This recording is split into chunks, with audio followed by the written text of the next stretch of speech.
I was 18 years old when I got married. I belonged to a very conservative family, a Baloch family, where good daughters never say no to their parents.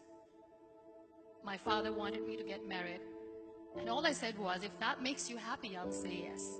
And of course, it was never a happy marriage. Just about after 2 years of getting married, about 9 years ago, I met a car accident.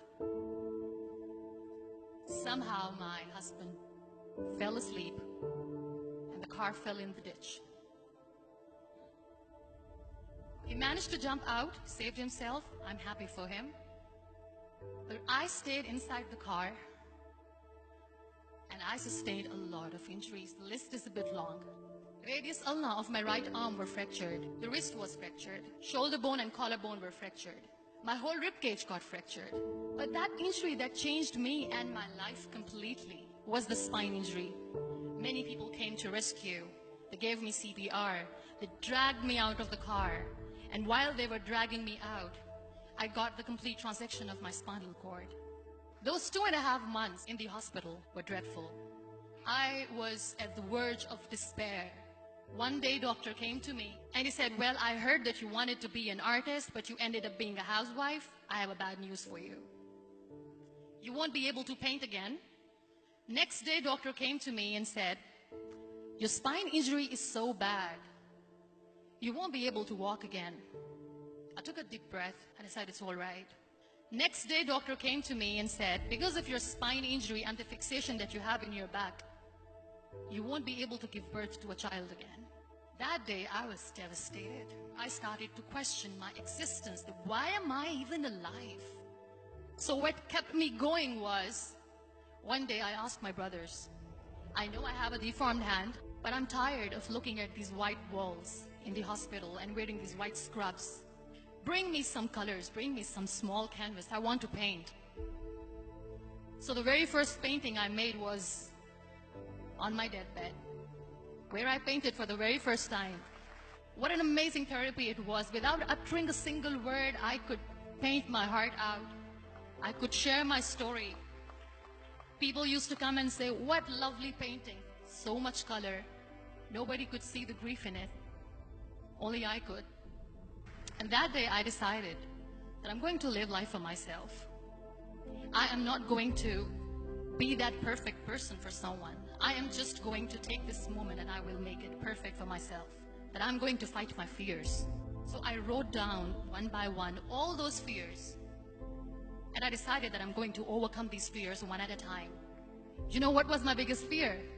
Divorce. But the day I decided that this is nothing but my fear, I liberated myself by setting him free. And I made myself emotionally so strong that the day I got the news that he's getting married, I sent him a text that I'm so happy for you and I wish you all the best. And he knows that I pray for him today. Number 2 was, I won't be able to be a mother again. And that was quite devastating for me.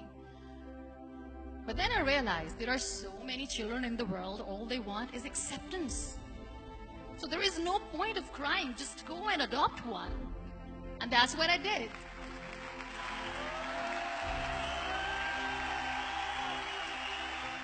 I gave my name in different organizations, different orphanages, and I waited patiently.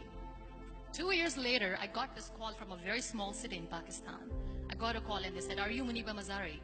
There is a baby boy and would you like to adopt? I could literally feel the labor pain. I said, yes, yes, I am going to adopt him. I am coming to take him home.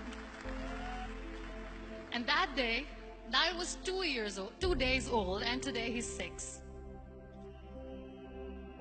You know, when you end up being on the wheelchair, what's the most painful thing?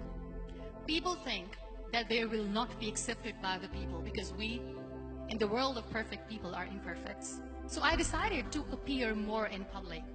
I started to paint. I have done a lot of modeling campaigns. I decided that I'm going to join the national TV of Pakistan as an anchor person.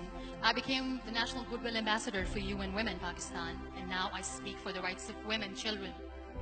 I was featured in BBC 100 Women for 2015. I'm one of the Forbes 30 under 30 for 2016. So when you accept yourself the way you are, the world recognizes you. It all starts from within. We have this amazing fantasy about life. This is how things should work. This is my plan. It should go as per my plan. If that doesn't happen, we give up. I never wanted to be on the wheelchair. Never thought of being on the wheelchair. This life is a test and a trial, and tests are never supposed to be easy. So when you're expecting ease from life, and life gives you lemons, then you make the lemonade, and then do not blame life for that. It is okay to be scared. It is okay to cry. Everything is okay, but giving up should not be an option. They always say that failure is not an option. Failure should be an option, because when you fail, you get up, and then you fail, and then you get up, and that keeps you going.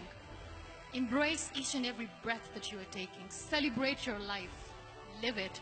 Don't die before your death. Real happiness lies in gratitude. So be grateful, be alive, and live every moment.